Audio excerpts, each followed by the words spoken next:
engagement. So we covered creation and publication. Now we're going on to engagement. Online reputation management is so important.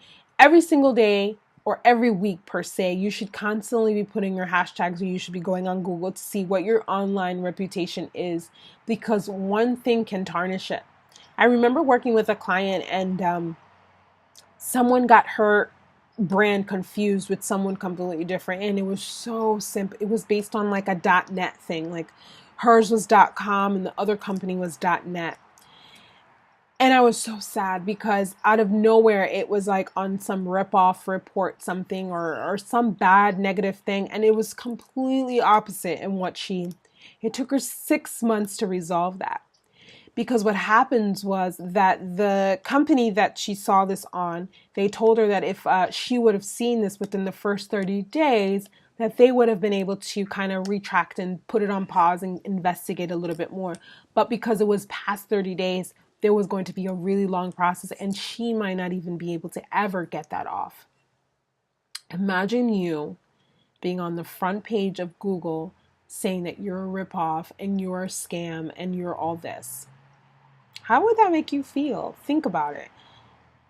Your reputation matters with press, with people bloggers, with all kinds of things. And also, even when you're selling something to your customers are so easy. They can go on Google, they can go on a tangent, they can do this, and you can try everything and anything. But as long as that you try to rectify the situation, or you go online and make a comment under so that it is public, like they do on Amazon or Google or whatever the case is, people will be able to now see a dialogue and not think, okay, they're just ignoring it, so they must be really in the wrong. There are a lot of people. It's actually, it was hold on, I'm getting my statistics correct. It was 63% of people first look at reviews before they actually do a purchase. Yikes, right? They actually do some type of review. It says that they research, either they do go and review, they Google it, or they do some type of research before they do it, if it's not word of mouth. That's huge. So online reputation management is really important, and it's part of the engagement. Even if somebody says something amazing about you, you should reply and say thanks. You should welcome that. You should put that online. Commentary. Using your words wisely. Never reply as if you are the owner.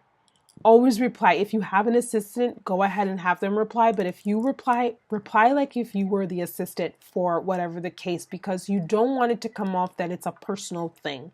You want to be very, very professional. No action metrics. This is where now the engagement, you should actually notate these metrics. You should actually look at what the actions are. Are people leaving reviews? Why are you not having your customers leave a review? Why are you not telling people to talk about you? And take part in the conversation. Content is all about taking part of the conversation, because you can use that conversation later for content in itself. I'll give you a great idea. There are some content creators and businesses that take only their testimonials, and that's exactly what their advertising is based on. That's exactly what their content marketing is based on. Their testimonials, their reviews is 100% how they promote themselves. Isn't that freaking awesome? So taking part in that conversation and saying, what is it that you loved about it? How often do you read it? Oh, really? How did your husband like that? Did you enjoy it? Tell me what was the best part. What would you change something? Being transparent completely is saying, wow, that company is really, really involved with their customers and they want it to be the best it is.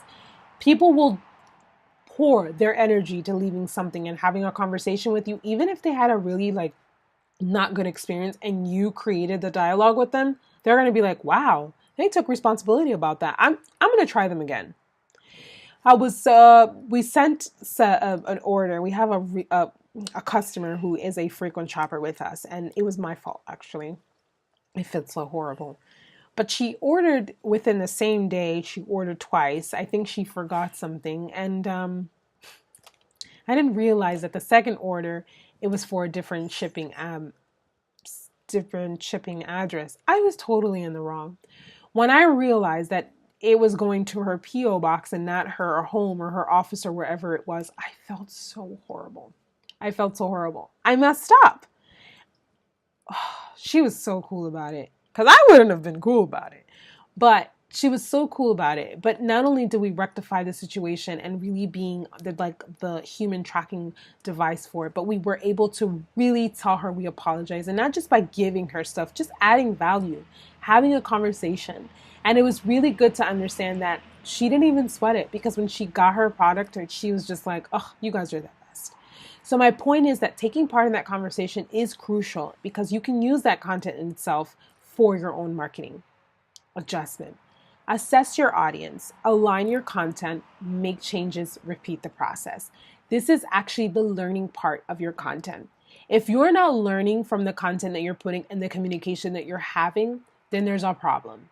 Because this is where you're telling yourself, I'm not assessing my audience. I'm not seeing who's talking, why they're not talking, how are they talking, how often. And I'm not aligning my content with what they want or need.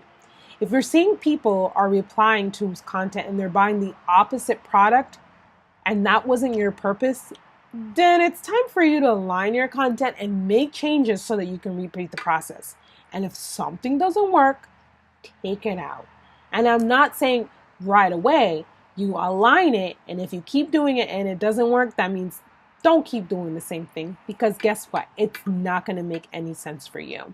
So we're going to go ahead and stop this video now. There's a couple of information that I want to give you before we continue, because I really, really want you to have an idea of what I mean when it comes to content marketing, communication, and bringing it all together. Now, I do want you to I want to cover some tools in the next video before we move forward for one more element into this months of content communication. It is crucial that there's going to be a challenge, and I'm going to let you know what that challenge is. And